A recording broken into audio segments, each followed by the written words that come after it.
親愛的朋友們，歡迎來到微光夜讀。3月的陽光透過車窗，灑在方向盤上。我開着那輛開了5年的國產車，沿着省道向市區駛去。車載收音機裡正播放着新聞，主持人的聲音在講某個縣的招商引資政策。我伸手關掉了收音機，腦子裡還在回想昨天組織部談話的場景。林峰同志，經市委研究決定，你調任清河縣人民政府縣長。組織部長說這話的時候，我愣了足足5秒。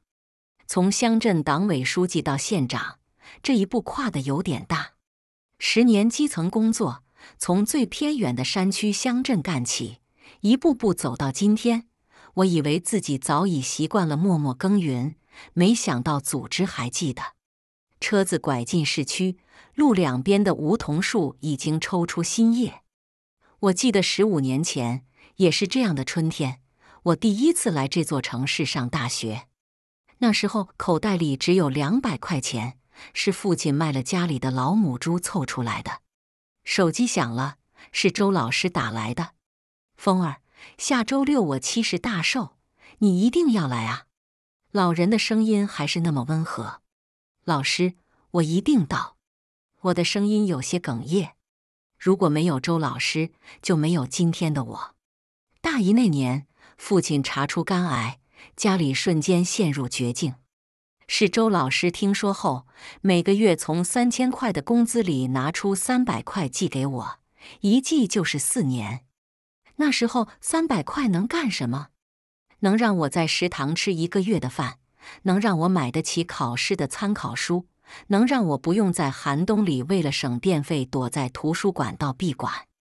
我把車停在路邊，打開副駕駛座上的檔案袋，裡面是這些年我收集的周老師年輕時發表的文章。我托人找了家專門做線裝書的店，把這些文章裝訂成冊。老師一輩子熱愛文學，退休後還經常在報紙上發表散文，這份禮物應該能讓他高興。車子繼續往前開，路過江雨薇家所在的小區時，我下意識地看了一眼。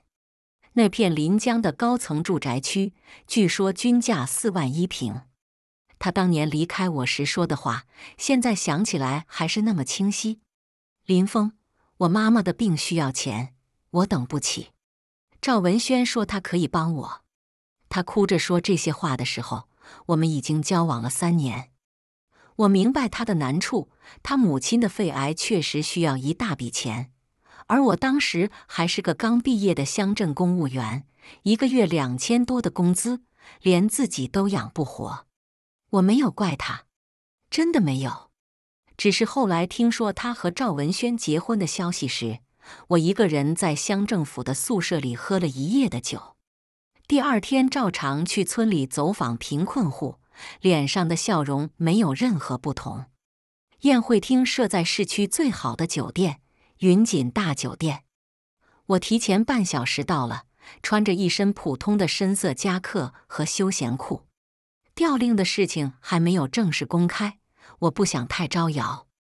在簽到處登記時，工作人員看了看我手裡的禮盒，禮貌地笑了笑，把我的名牌遞過來。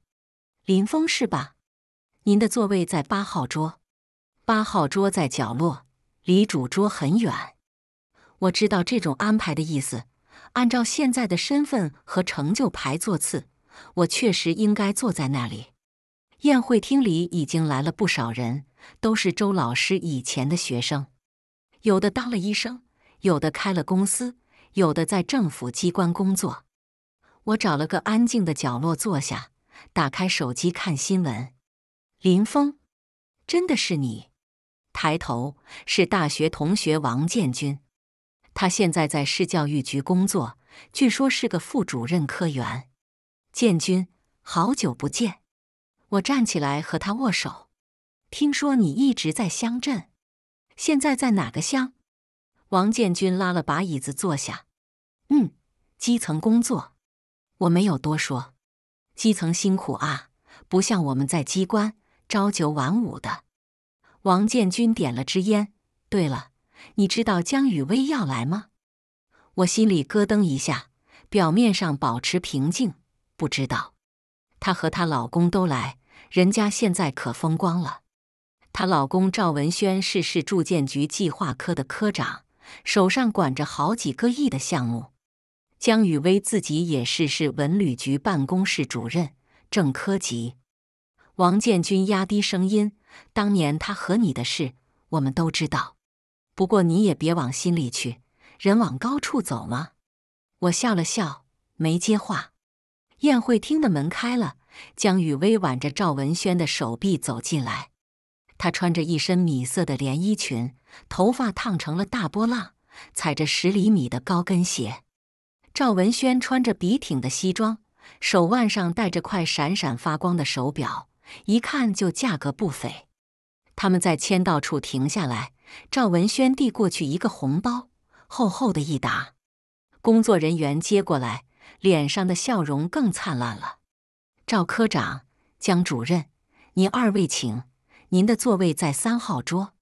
3號桌緊挨着主桌，是給重要客人準備的位置。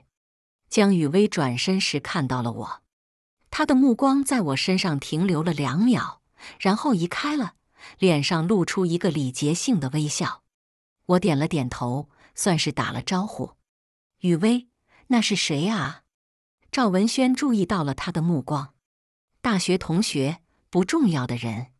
江雨薇輕聲說，拉着趙文軒往3號桌走去。不重要的人。我在心裡重複了一遍這4個字，覺得挺準確的。對他來說，我確實是個不重要的人了。宴會廳逐漸坐滿了人。我看了看8號桌的其他人，有周老師教過的幾個普通學生，現在都是工薪階層，在各自的崗位上默默工作。大家聊着家常，談着孩子的教育、房貸的壓力、日子的不易。各位，寿宴馬上開始了。司儀拿着話筒走上台，燈光暗下來，追光燈打在主桌上。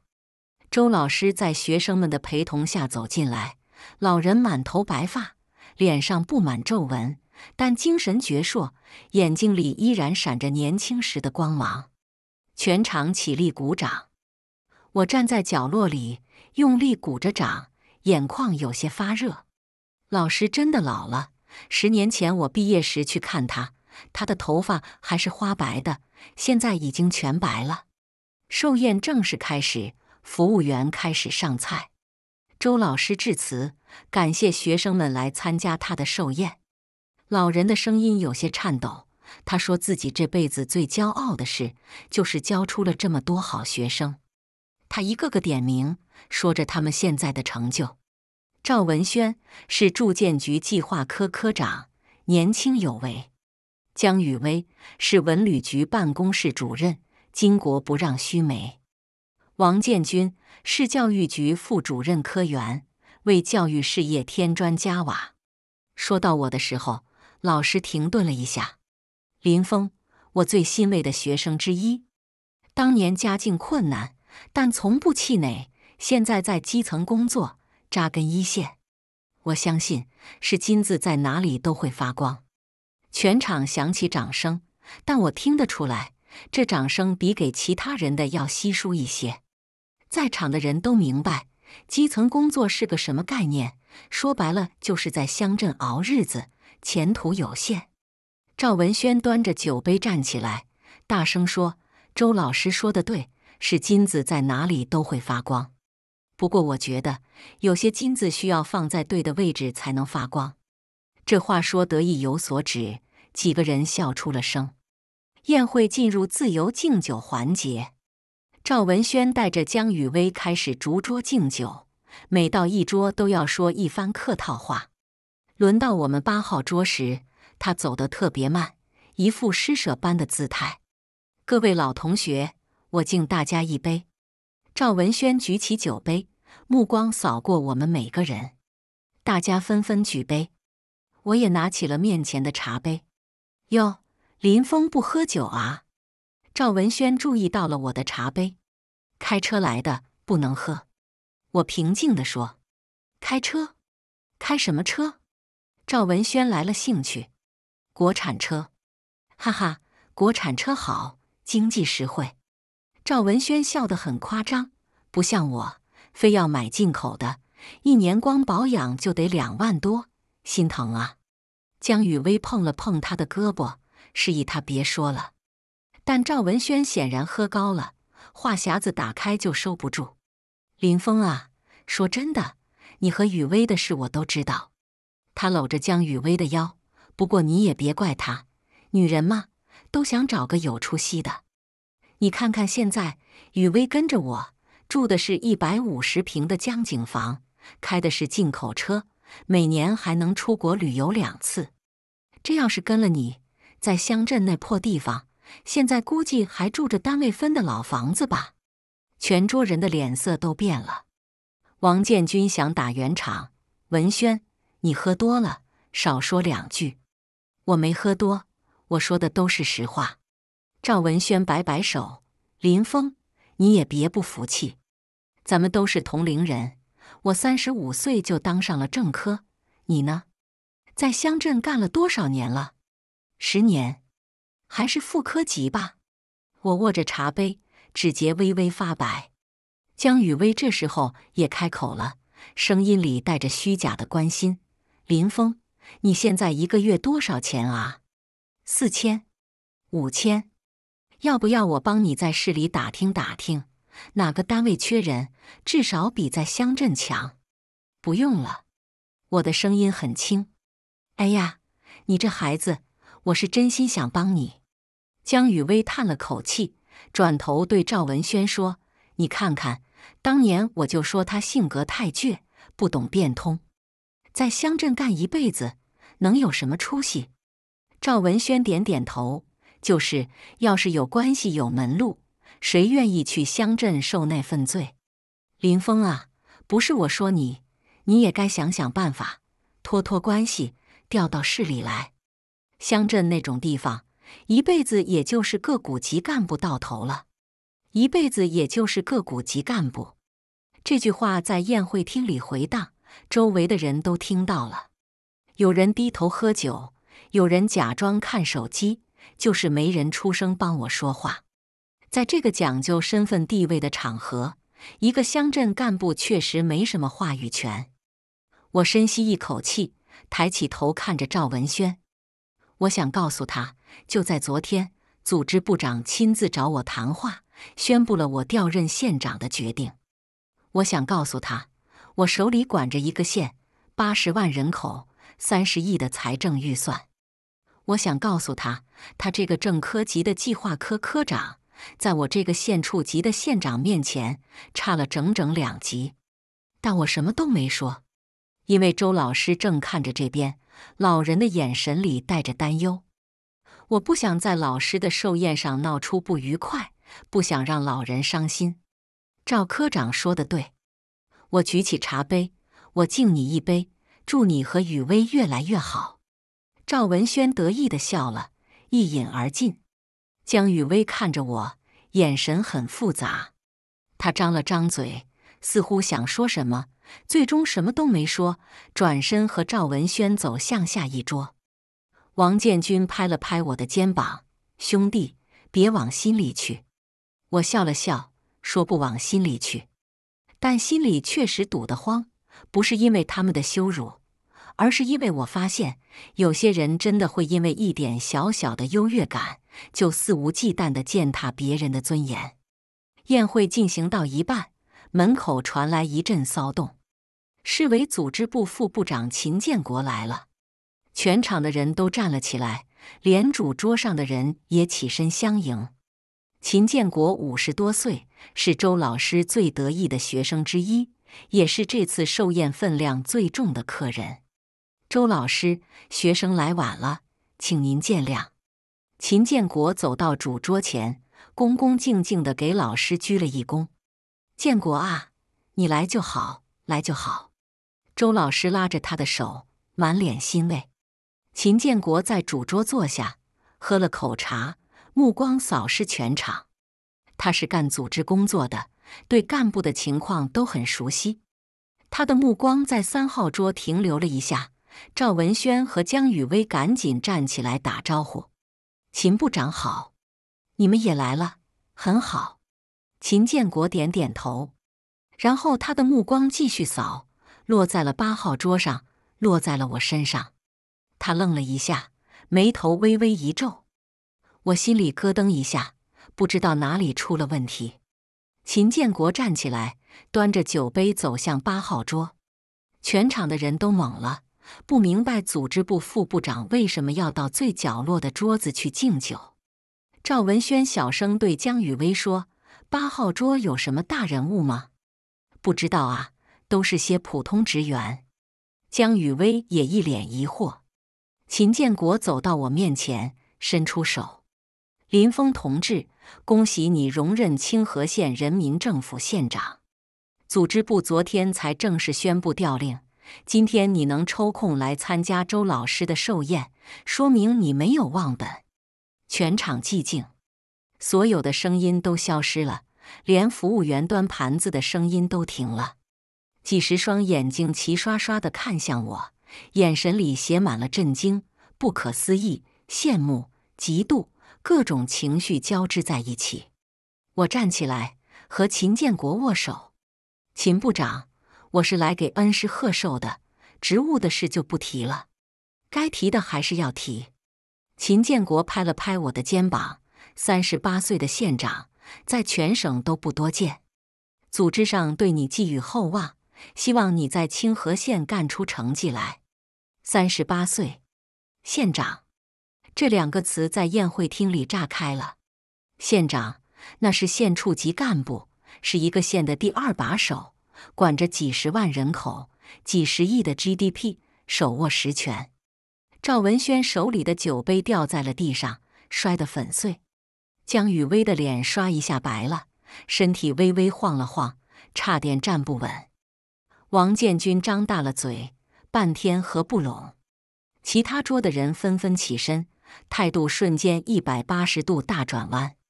林縣長，失敬失敬。林縣長年輕有為啊，38歲就當縣長，前途無量。林縣長，我敬您一杯。我被人群圍住了，各種恭維的話撲面而來。剛才還坐在角落裡被人看不起的我，現在成了全場的焦點。趙文軒站在原地，臉色一陣青一陣白。他想起剛才自己說的那些話，在鄉鎮幹一輩子，也就是個股級幹部到頭了，你也該托關係，調到市裡來。一輩子也就是個股級幹部到頭了。每一句話都像耳光一樣抽在他臉上。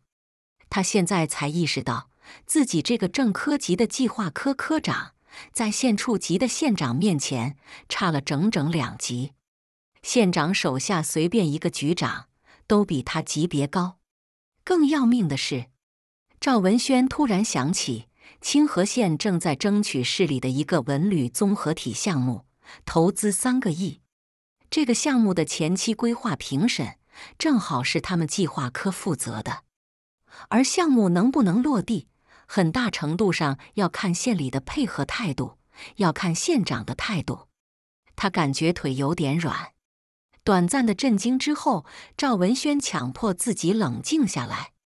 他在官場混了10幾年，知道現在該怎麼做。他端起一杯酒，擠開人群，走到我面前。林縣長，剛才我喝多了，說了些胡話，您千萬別介意。他的聲音都在發抖。我敬您一杯，算是賠罪。我看着他，這個10分鐘前還在羞辱我的人，現在滿臉堆笑，態度卑微的讓人不忍直視。趙科長嚴重了，都是老同學，我怎麼會介意呢？我接過酒杯，輕輕抿了一口。都是老同學，這5個字說得很輕，但趙文軒聽出了其中的距離感。他知道林峰記住了剛才的事，只是不想在周老師的壽宴上發作而已。江雨薇也跟上來了，她的手緊緊攥着手包，指節都發白了。林峰，不对，林縣長，他的聲音有些哽咽，剛才我們不知道你升職了，說話不中聽，你別往心裡去。我們是老同學嘛，同學之間開開玩笑，都是玩笑話。玩笑話。我想起他剛才說的，不重要的人，在鄉鎮幹一輩子能有什麼出息？一個月才4、5千塊錢。是啊，都是玩笑話。我點點頭，江主任別介意，我這個人心眼大，不記仇。江雨薇鬆了一口氣，臉上擠出笑容。我就知道你不會記仇的，你從小就心地善良，這些年肯定沒變。我沒接話，轉身和其他來敬酒的人應酬。江雨薇站在原地，笑容僵在臉上。她發現自己說錯話了，那句從小就心地善良戳中了她的痛處。當年就是她拋棄了這個心地善良的人。趙文軒看着被人群圍住的我，咬了咬牙，又擠上前。林縣長，有件事我想跟您提一下。他壓低聲音，清河縣的文旅綜合體項目，我們計劃科這邊正在做前期規劃評審，估計下個月就要到縣裡實地考察，到時候還需要縣政府這邊大力支持啊。他說這話的時候，眼神裡帶着懇求。這個項目對他很重要，如果能順利推進，他科長的位置就坐穩了，沒準還能再往上提一提。但如果項目黃了，他在局裡的位置就危險了。我看着他，明白他在擔心什麼。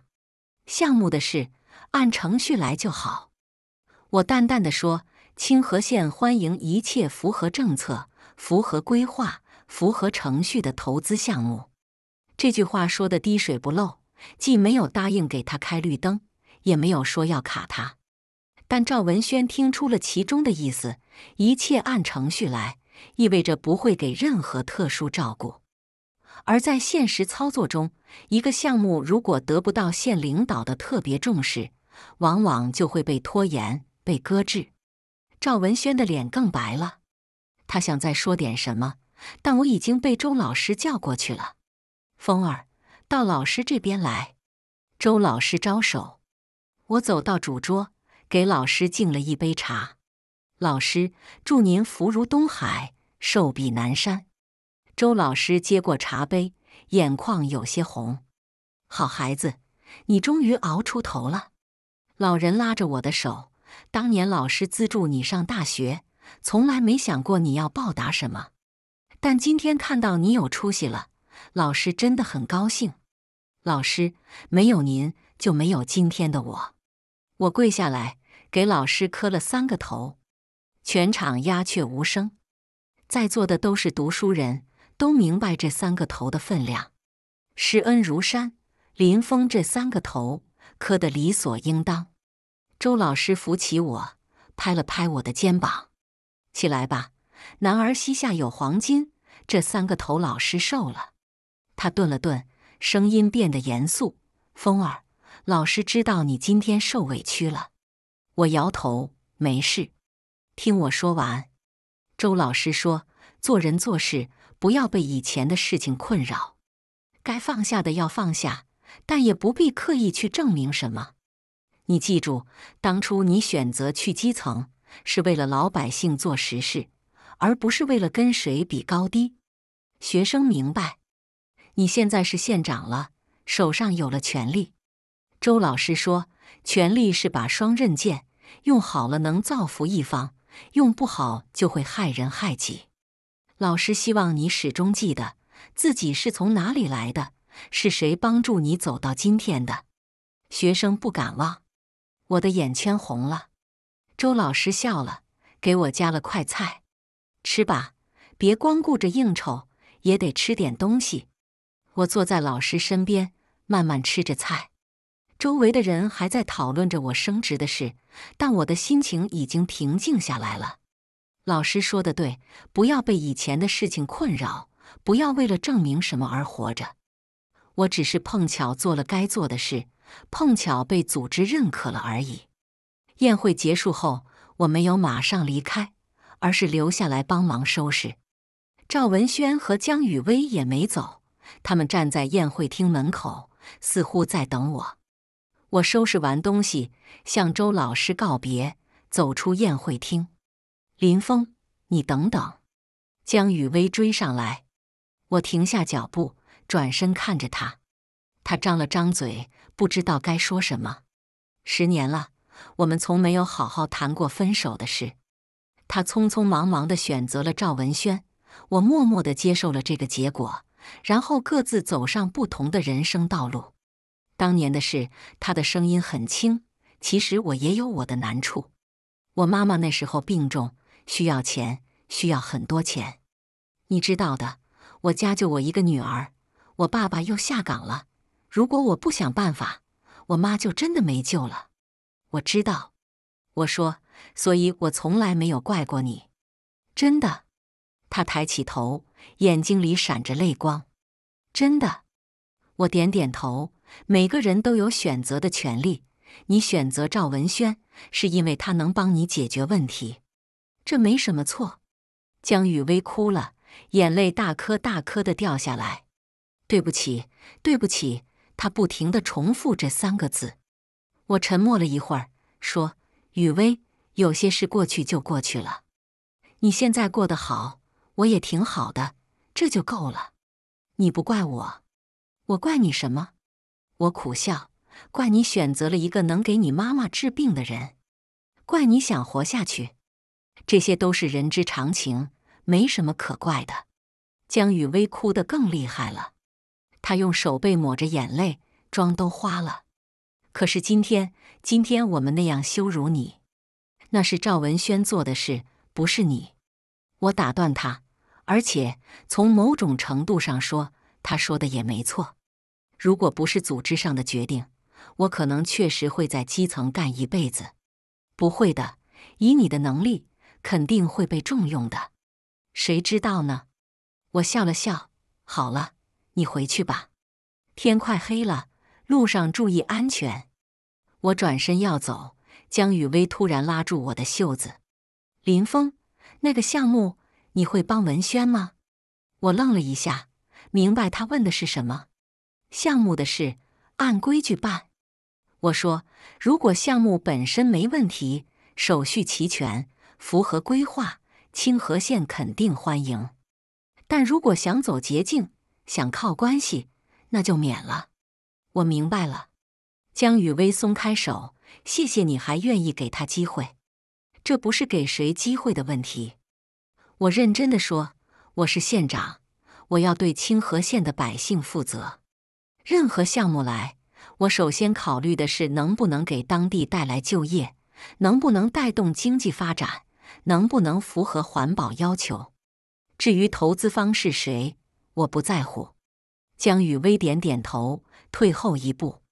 林峰，今天的事，我替文軒向你道歉。他真的喝多了，平時不是那樣的人。我知道。我說，酒後吐真言嘛，他說的都是心裡話。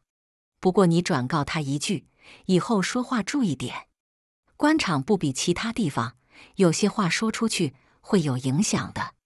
江雨薇臉色一變，他聽出了我的意思。趙文軒今天在壽宴上的表現，如果傳到市裡領導耳朵裡，對他的前途不利。這是我在提醒他，讓趙文軒收斂一點。我會轉告他的。他低下頭，林峰，你保重。我沒再說話，轉身走向停車場。身後傳來江雨薇的抽泣聲，我沒有回頭。有些人，有些事，放下了就是放下了，不需要再回頭張望。停車場裡，趙文軒站在他的进口車旁邊，看到我出來，他猶豫了一下，還是走了過來。林縣長，他的態度比剛才更恭敬了。今天的事，是我不對，是我有眼不识泰山。您大人不計小人過，就當我是放了個屁。我看着他，這個2小時前還在羞辱我的人，現在卑躬屈膝的道歉。趙科長，你不用這樣。我說，剛才周老師說的對，做人不要被以前的事情困擾。你說的那些話，我聽了就聽了，不會放在心上。真的。趙文軒眼睛一亮，但是我話鋒一轉，清河縣的項目該怎麼辦就怎麼辦。我不會因為私人恩怨去卡你，但也不會因為你道歉了就給你開綠燈。一切按程序走，明白嗎？趙文軒的笑容僵住了，他明白，這意味着他不會得到任何特殊照顧。在官場上，這就是最大的懲罰了。明白，明白。他連連點頭。林縣長公事公辦，我完全理解。那就好。我上了車，發動引擎。趙科長、江主任，我先走了。車子駛出停車場，後視鏡裡，趙文軒和江雨薇站在原地，兩個人的身影在夜色中顯得格外落寞。我知道，他們今天經歷了人生中的一次重大打擊，不是因為我當上了縣長，而是因為他們發現自己引以為傲的身份地位，在真正的權力面前不堪一擊。但我不同情他們，因為他們羞辱我的時候，從來沒有想過我的感受。回到清河縣已經是晚上10點了，縣委書記在縣政府大樓門口等我，他50多歲，姓周，是個做事穩重的人。看到我的車，他迎上前來。小林，今天怎麼去市裡了？組織部不是說明天才正式報到嗎？去參加恩師的壽宴。我下了車，周書記，讓您久等了。應該的，應該的。周書記拉着我的手，走，我陪你看看辦公室。雖然明天才正式上班，但今晚你可以先熟悉熟悉環境。我們走進縣政府大樓，電梯直達4樓。縣長辦公室在最東邊，面積不大，擺設簡單，一張辦公桌，2個書櫃，一套沙發，一盆綠植，條件簡陋，你別嫌棄。周書記說，清河縣是貧困縣，財政緊張，能省就省。我不嫌棄。我打開窗戶，外面是縣城的夜景，燈光稀稀疏疏，遠不如市裡繁華。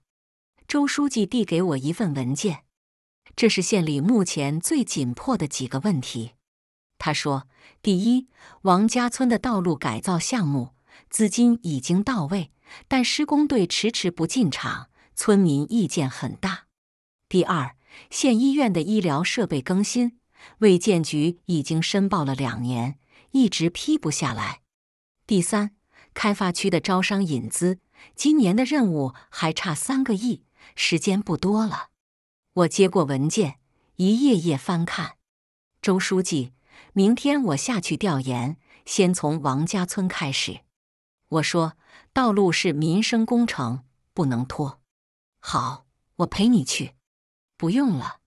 我擺擺手，您是一把手，日常事務很多，我自己去就行，帶上交通局長。周書記看着我，點了點頭。行，那就按你說的辦。年輕人就是有魄力。他拍了拍我的肩膀，小林，清河縣交給你，我放心。周書記走後，我一個人坐在辦公室裡，打開電腦，查看清河縣的各項數據。人口83萬，其中農業人口60萬。GDP 去年是120億，在全市排名倒數第2。財政收入8個億，支出30個億，缺口靠上級轉移支付填補。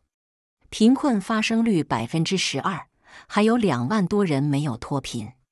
數據觸目驚心，但我沒有氣餒。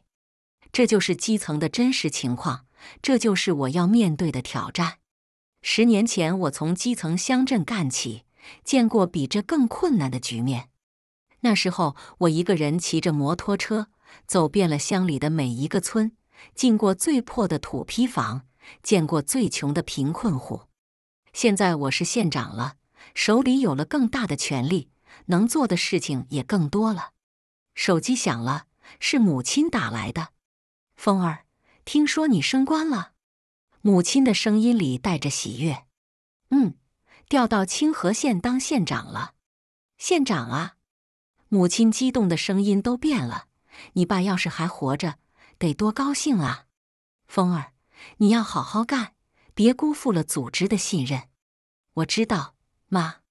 掛了電話，我看着窗外的夜色，想起了父親。父親去世的時候，我還在讀大2。那時候他已經病入膏肓，躺在病床上，拉着我的手說：“風兒，咱家窮，但不能窮志氣。你要好好讀書，將來做個對社會有用的人。”我答應了。16年過去了，我一直記得父親的話。從鄉鎮幹部做起，一步一個腳印，從來沒有想過走捷徑，從來沒有想過投機取巧。我只是踏踏實實做事，認認真真做人。現在我終於走到了縣長的位置上，但這不是終點，而是新的起點。林縣長，我是趙文軒。電話那頭的聲音很恭敬。關於清河縣的文旅項目，我們計劃科已經完成了前期評審，下周想去縣裡實地考察，您看什麼時候方便？下周2吧。我說，我讓發改局的同志接待你們。項目如果合規，我們歡迎；如果不合規，那就按程序退回去重新做。明白，明白。趙文軒連連應聲。林縣長，真的非常感謝您給我們這個機會。我掛了電話，看着遠處正在施工的道路，陽光灑在泥土上，挖掘機的轟鳴聲在山谷裡回盪。村民們在路邊指指點點，討論着路修好以後的生活。一個小孩跑過來，拉着我的衣角，問我這條路什麼時候能修好。很快。我蹲下來，摸了摸他的頭，最多2個月，你就能走上新修的水泥路了。小孩咧嘴笑了，露出缺了2顆門牙的嘴。我也笑了。這就是基層工作的意義，不是為了跟誰比高低，不是為了證明什麼，而是為了讓這些普通的老百姓能過上更好一點的日子。感謝大家的觀看。本期故事精彩嗎？歡迎大家在下方評論區吐槽。如果你喜歡這類故事，記得點擊訂閱微光夜讀，並分享給更多的人，這會對我幫助很大。再次感謝大家的觀看。